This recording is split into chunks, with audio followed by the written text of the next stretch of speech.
Hi, it's Colleen. As if you couldn't tell by my name down there, and I'm with Preparedness Pro. Duh.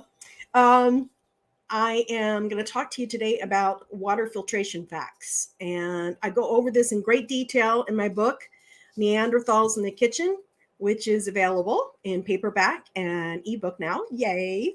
It will be available in hardback soon. And I got to tell you, the hardback is beautiful. I ordered a proof of it and I I, well, here, I'll show it to you. It's beautiful. It's just cool. They have that strip there, so I don't sell it to you. But there's a couple bugaboos that I got to fix before I approve it to be sold to the masses. But it will be available in a few days. So I'm going to be fixing that today. So 72 hours from there, and it should be available. Anyway, there are a lot of people relying on their water filtration treatment choices. Filtration and treatment being two different things, sorry.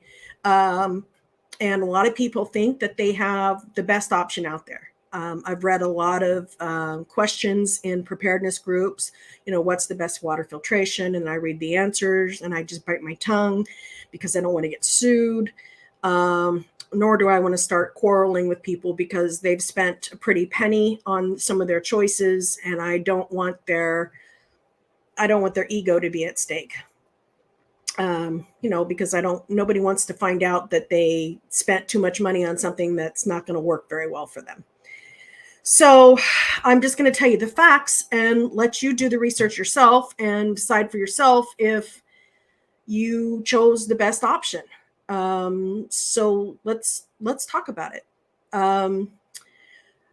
First of all, you need to consider with the testing, obviously the test results is what you want.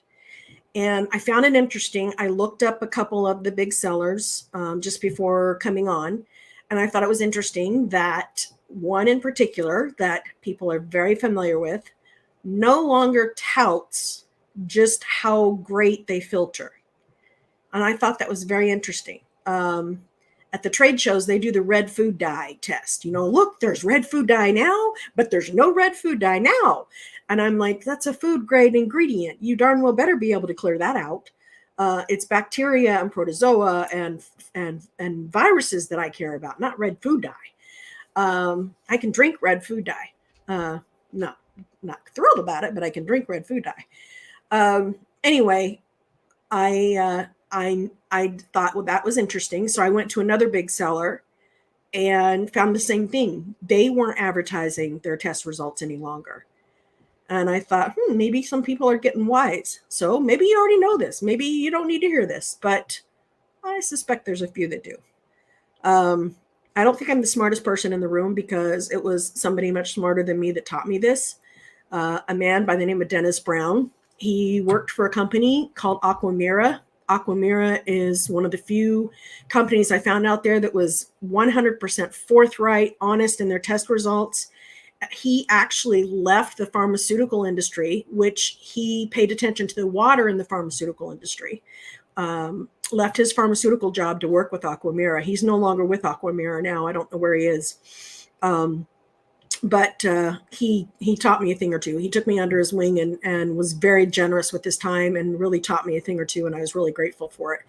So thank you, Dennis Brown, for teaching me a thing or two so that I didn't make the same mistakes because I was on my way to. So let's talk about the first thing that you need to know. Before you get all excited about a test result, find out how much bacteria or protozoa or viruses were in the test the test results, what they were testing, how much was in there. Because clearing out 99.9% of 100 isn't anywhere near as impressive to me as clearing out 99.9% of a million.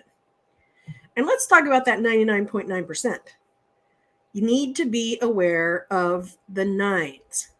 The nines, or what they call logs in the water filtration business, are very important. How many nines are showing up? You will see some companies say that that their results are up to 99.9% of all bacteria viruses, and protozoa.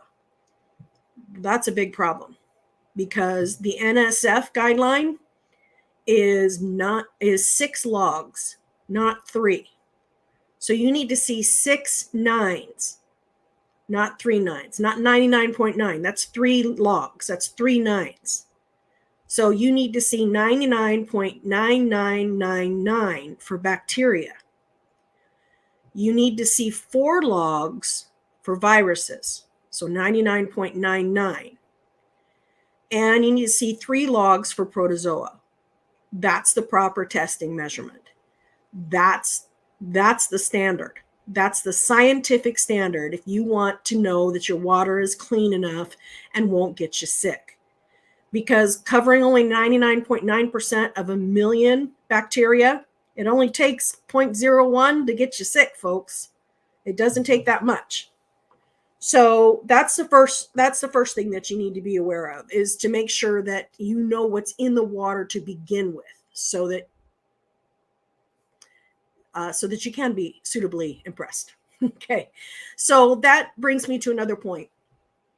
Avoid any water filtration unit that uses the term up to as a part of its marketing and technology. I don't know about you, but I don't want to play Russian roulette with my water.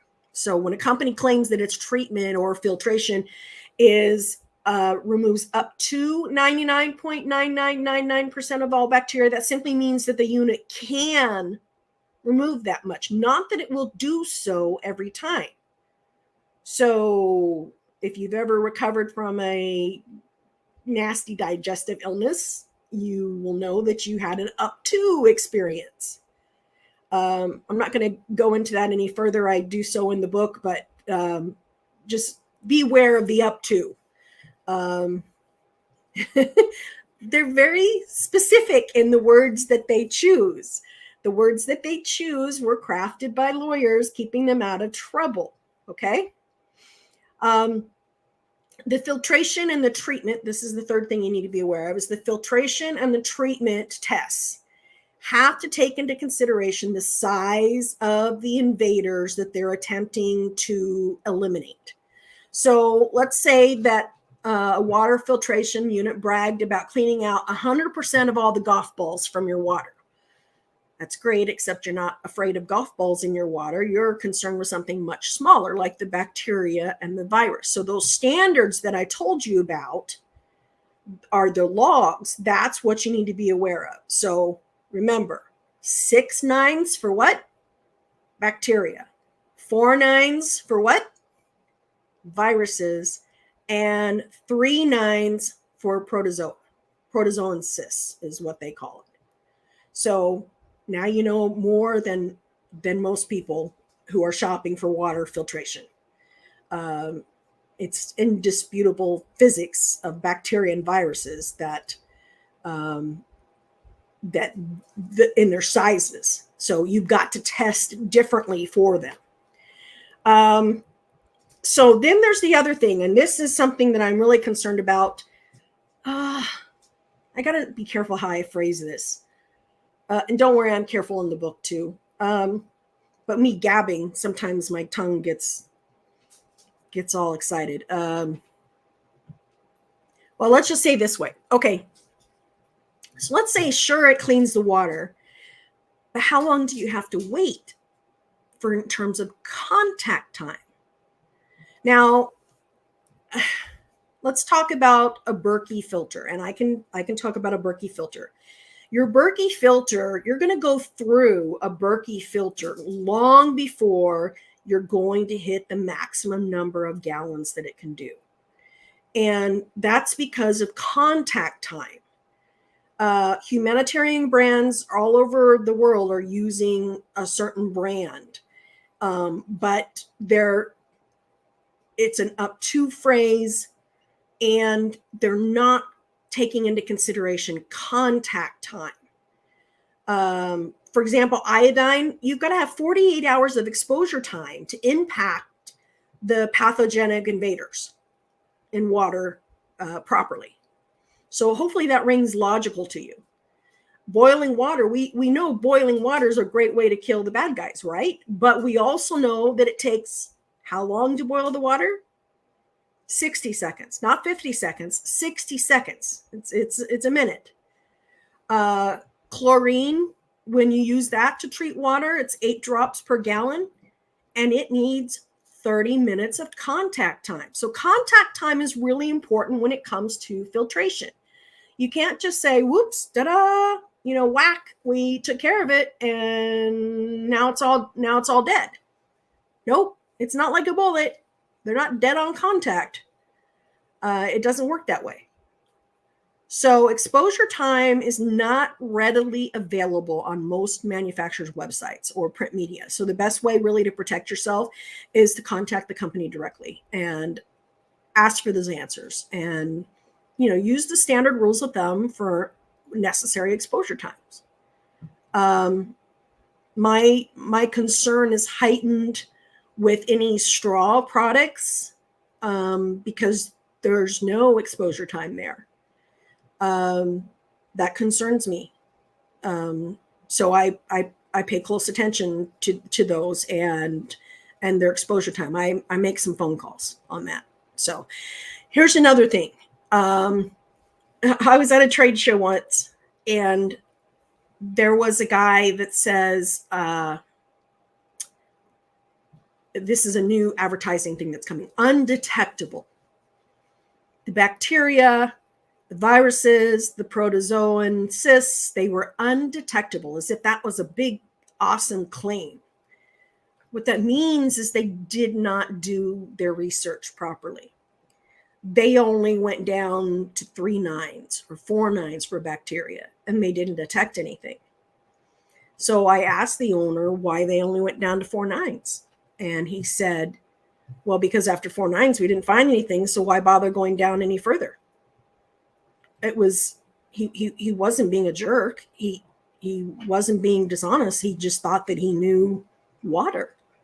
And he didn't realize that you have to go down 6 nines in order to properly test bacteria.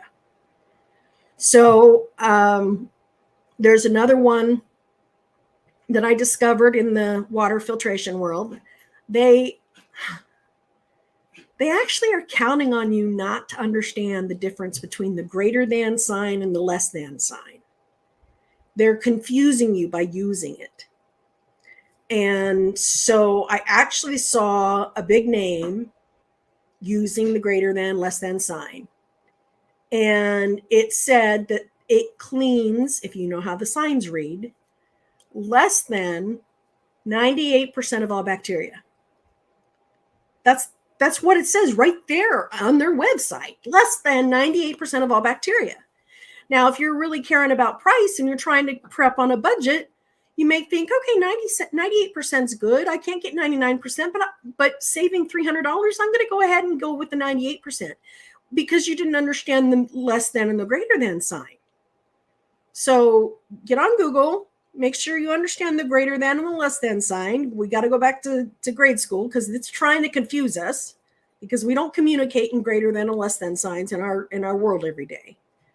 And they're using that against us. They're trying to confuse us with the greater than, less than sign.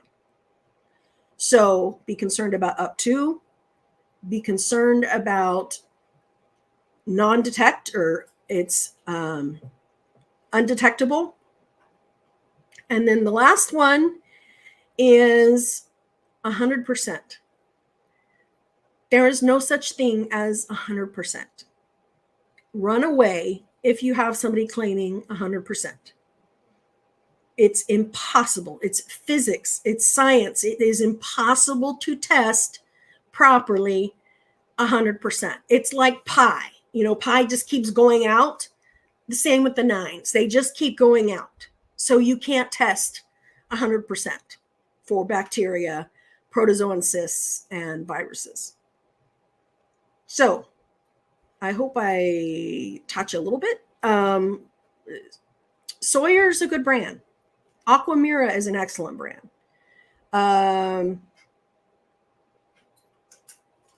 Yeah, that's all I'm going to say. don't fall for the red food dye trick. Please don't. They do it at the trade show all the time.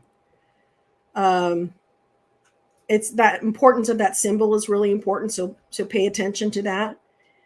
And bottom line, remember that there's no law that says that you can't sell a crappy water filter so long as you divulge to the consumer just how awful that water filter is.